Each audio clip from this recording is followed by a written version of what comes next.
Welcome to government exams coaching. मैं हूं कपिल और आप देख रहे हैं child development and pedagogy 20 most important questions for C TET UP TET. तो चलिए दोस्तों शुरू करते हैं। दोस्तों फर्स्ट क्वेश्चन है, बच्चों के संज्ञानात्मक विकास को सबसे अच्छे तरीके से कहाँ परिभाषित किया जा सकता है। दोस्तों संज्ञानात्मक विकास का मतलब होता है किसी बच्चे में किसी चीज़ की कितनी समझ है और कितनी नहीं, कितनी नॉलेज है कितनी नहीं। तो ये ऑप्शंस देख लेते हैं। खेल के मैदान में, विद्यालय एवं कक्षा में, ऑडिटोरियम में या फिर घर में।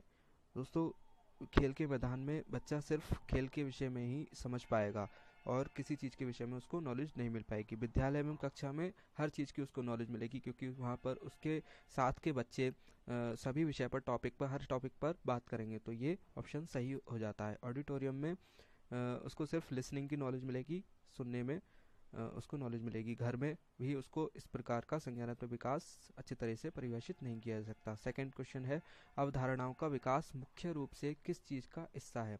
दोस्तों अवधारणाओं का मतलब होता है किसी के बारे में हम अपने मन में धारणाएं बना लेना। जो हम अपने मन में धारणाएं बना लेते हैं कि वो मेरे बारे में क्या सोचता है, या मैं उसके बारे में क्या राय रखता हूँ अपने मन में। तो वो विकास किस चीज़ का हिस्सा है, वो होता है बौद्धिक विकास का हिस्सा। हम अपने माइंड से ही अपने मन में धारणाएं बनाते हैं। शारीरिक विकास से नहीं बनाते, सामाजिक विकास से भी नहीं बनाते और संवेगात्मक विकास से भी नहीं बनाते। तो ऑप्शन वन सही हो जाता है, बौद्धिक विकास। थर्ड क्वेश्चन है, विकास शुरू होता है। देखिए विकास कब शुरू होता है, ऑप्शंस देख लेते हैं पहले। उत्तर बाल्यावस्था से, प्रसव पूर्व अवस्था से, शैशव अवस्था से, पूर्व बाल्यावस्था से।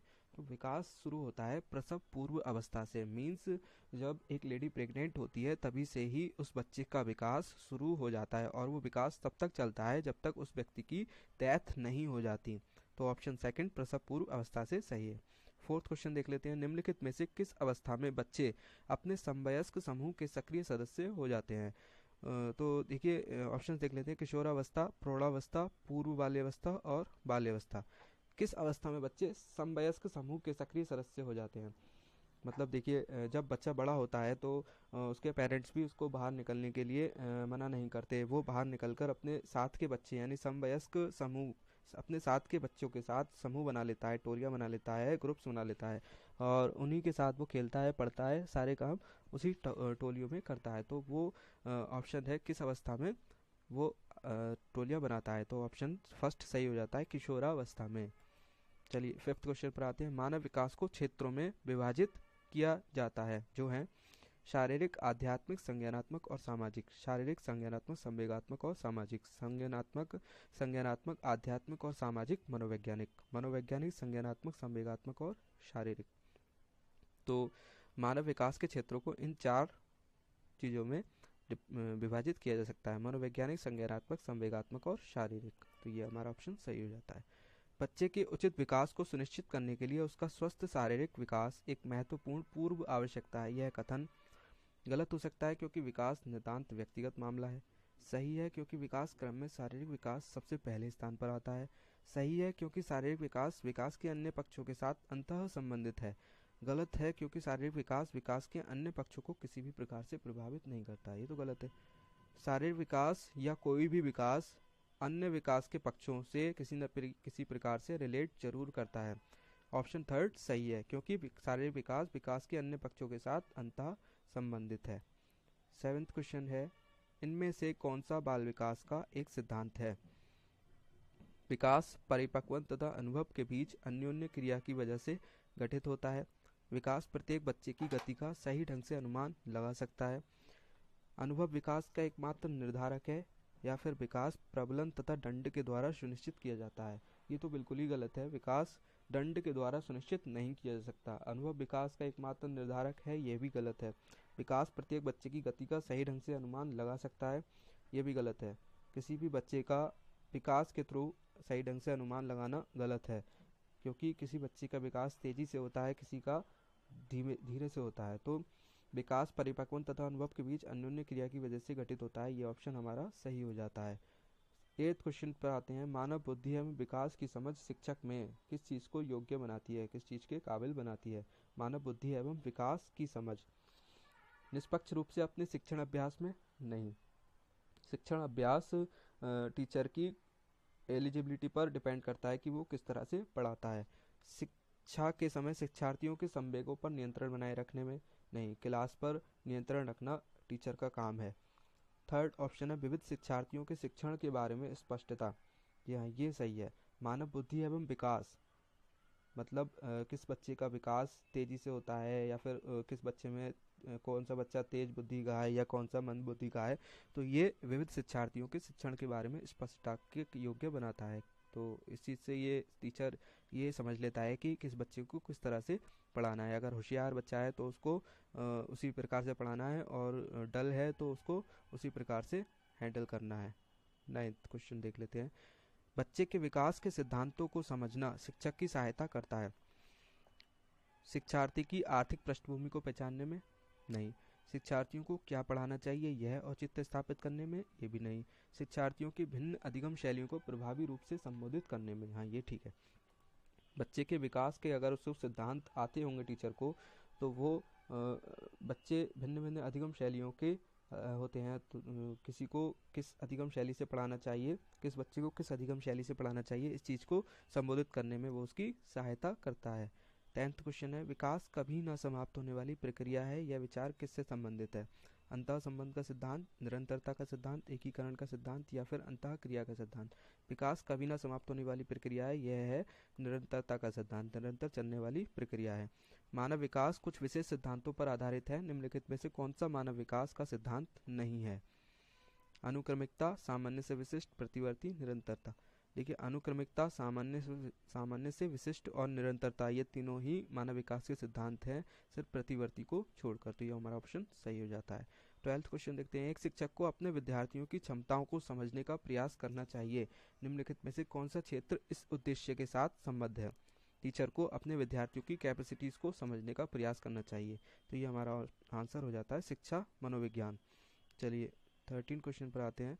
निम्नलिखित निचली कक्षाओं में शिक्षण की खेल पद्धति मूल रूप से आधारित है। छोटी कक्षाओं में जो खेल पद्धतियाँ हम कराते हैं वो किस चीज़ पर फोकस्ड होती हैं। ऑप्शंस देख लेते हैं। शारीरिक शिक्षा कार्यक्रमों के सिद्धांत पर, शिक्षण पद्धतियों के सिद्धांत पर, विकास एवं वृद्धि के मनोवैज्ञानिक सिद्धांतों पर, या फिर शिक्षण के समाजशास्त्रीय सिद्धांतों पर।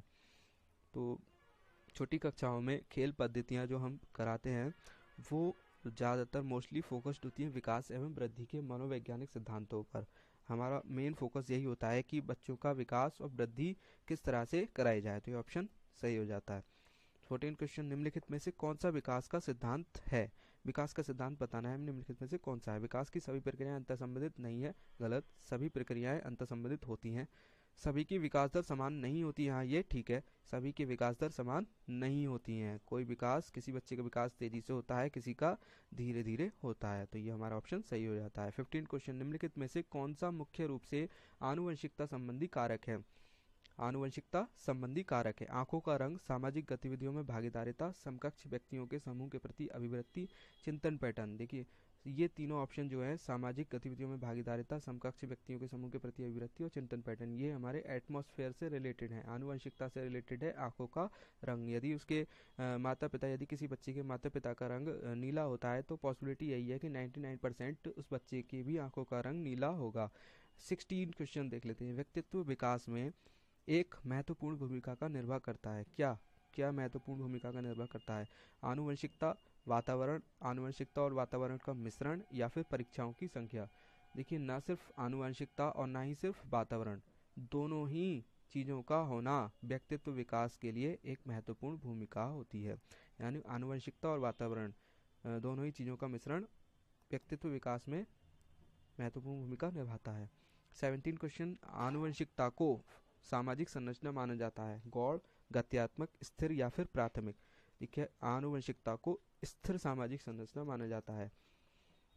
18 क्वेश्चन। निम्नलिखित में से के अतिरिक्त सभी वातावरणीय कारक विकास को आकार देते हैं।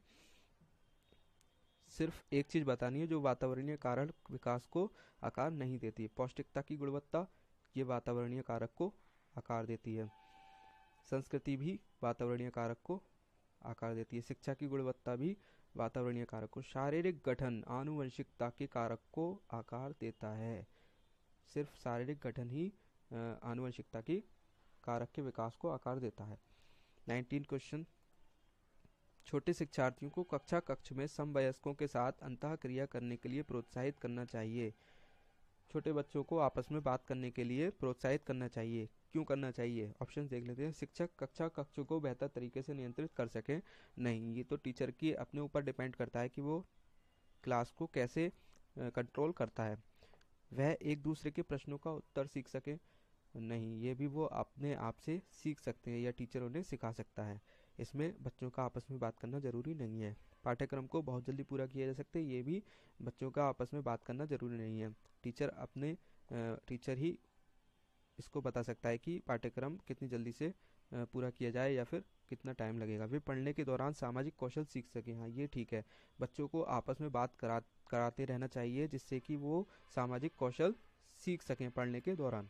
तो ये ऑप्शन सही हो जाता है। 20 क्वेश्चन देखते हैं। सबसे अधिक गहन और जटिल समाजीकरण होता है कब होता है? किशोरावस्था के दौरान, पूर्व बाल्यावस्था के दौरान, प्रौढ़ अवस्था के दौरान, व्यक्ति के पूरे जीवन में। तो ऑप्शन ये हमारा सही हो जाता है, किशोरावस्था के दौरान, क्योंकि इस एज में ही बच्चे को अपने आसपास के लोगों से मेल मिलाप करना होता है और ज़्यादातर लोगों से मिलना होता है, फ्रेंड्स बनाने होते हैं, तो वो सबसे अधिक गहन और जटिल समाजीकरण हो जाता है। Thank you for watching government exams coaching. Subscribe करना बिल्कुल मत भूलिए और देखते रहिए, सीखते रहिए। Thank you.